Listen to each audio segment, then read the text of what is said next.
সুপ্রিয় BA fourth সেমিস্টারের ছাত্রছাত্রীরা, আজকে আমি যে বিষয় নিয়ে আলোচনা করব সেটি হচ্ছে তোমাদের হিস্ট্রি যে জেনারেল পেপার রয়েছে CC4 বা GE4, history of India 1707 to 1950। তো এই সাবজেক্ট থেকে আমি আজকে তোমাদের গুরুত্বপূর্ণ 5 নম্বরের যে প্রশ্নগুলো তোমরা করতে হবে তোমাদের, সেই প্রশ্নগুলো গুরুত্বপূর্ণ বাছাই করা বলবো। এবং তোমাদের আরেকটি কথা বলবো যে তোমাদের কোশ্চেন যে প্যাটার্ন সেটি তোমাদের থার্ড সেমিস্টারে যেমন ছিল 1 নম্বরের SAQ, 5 নম্বরের প্রশ্ন এবং 10 নম্বরের সেম প্যাটার্নই থাকবে, 65 নম্বরের পরীক্ষা হবে। তো যারা তোমরা মনে করছো যে স্যার আমাদের PDF নোটস লাগবে, তারা যোগাযোগ করে সামান্য রেমুনারেশনের বিনিময়ে তোমরা PDF নোটস কালেক্ট করে নিতে পারো।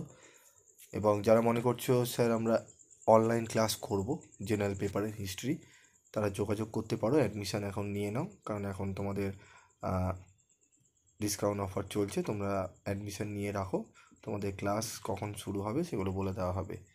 তো তার জন্য তোমাদের করতে হবে কি 7278981430 এই নাম্বারে তোমাদের কিন্তু অ্যাডমিশান নিয়ে নিতে হবে। তো আজকে আমি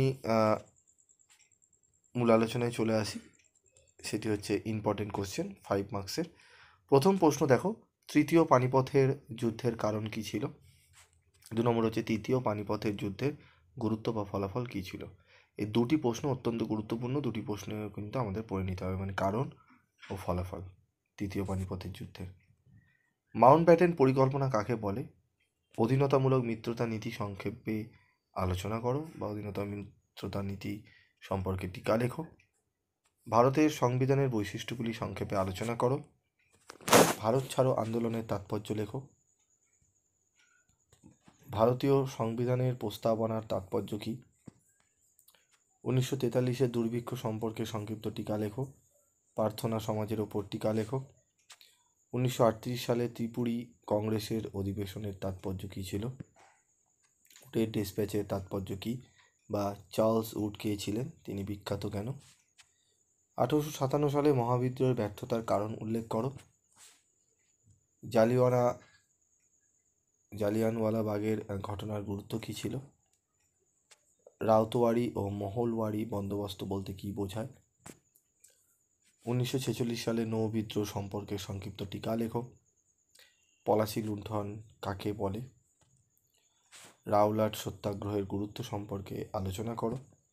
এবং 1773 সালে রেগুলেটিং অ্যাক্টের গুরুত্ব পর্যালোচনা করো। এই যে 18টি প্রশ্ন আমি দিলাম, এই 18টি প্রশ্ন তোমরা ভালো করে এখন থেকে প্র্যাকটিস করো। তোমাদের প্রশ্ন একটু বেশি দিলাম, কারণ ইতিহাসে কিন্তু প্রিভিয়াস ইয়ারে প্রশ্ন শুধু পড়ে গেলে কিন্তু ফোর্থ সেমিস্টারে হবে না, তোমাদের কিন্তু অনেক প্রশ্ন একটু ঘুরিয়ে দিতে পারে। সেক্ষেত্রে এই 18টি প্রশ্ন যদি পড়ে নাও 5 নম্বরের তোমরা কিন্তু বহু প্রশ্ন কমন পেয়ে যাবে। ঠিক আছে, অনেকগুলো প্রশ্ন তোমরা কমন পেয়ে যাবে। তো 18টি প্রশ্ন এখন থেকে তোমরা রেডি করতে থাকো, এবং যারা PDF নোটস নিতে চাও তারা যোগাযোগ করো। ঠিক আছে, এবং যারা অনলাইন ক্লাস নিতে চাও তারাও যোগাযোগ করে অনলাইন ক্লাস নিতে পারো তোমরা। তোমাদের কিন্তু সপ্তাহে 2 দিন ক্লাস হবে, এবং গুগল মিটেও ক্লাস হবে, এবং হোয়াটসঅ্যাপের মাধ্যমেও ক্লাস হবে। তো ক্লাসের ফুল ডিটেলস আমরা হোয়াটসঅ্যাপে যোগাযোগ করো, আমরা বলে দেবো। আরও কিছু ফরম্যাট রয়েছে, ঠিক আছে, তো তোমাদের বলে দেওয়া হবে, এবং PDF নোটস তোমাদের কিন্তু প্রোভাইড করা হবে। ঠিক আছে, প্রত্যেকটা ক্লাস শেষে। তো তোমরা যদি চাও যোগাযোগ করতে পারো, এবং তোমরা যদি চ্যানেলে নতুন হয়ে থাকো তাহলে চ্যানেলটি সাবস্ক্রাইব করে পাশে থাকা বেল আইকনে ক্লিক করে রেখে দিও, যাতে যখনই আমি তোমাদের জন্য ভিডিও বানাবো তার নোটিফিকেশন তোমরা সহজেই পেয়ে যাবে। তো আজকের মতো ভিডিওটি শেষ করছি, দেখা হচ্ছে পরবর্তী ভিডিও ক্লাসে।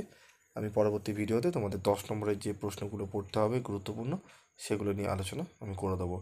তোমাদের যেরকম থার্ড সেমিস্টারে প্রশ্ন 100%-এর উপরে কমন এসছে, ফোর্থ সেমিস্টারও আশা করি সেরকমই আসবে। তোমরা চ্যানেলের সাথে থেকো, এবং বন্ধুদের মধ্যে চ্যানেলের লিঙ্ক তোমরা প্রচুর পরিমাণে শেয়ার করো, যাতে প্রত্যেকেই এই চ্যানেলে যেগুলো দেওয়া হয় সেগুলো দেখে যেন তারাও ভালো রেজাল্ট করতে পারে। তো আজকের মতো এইটুকুই।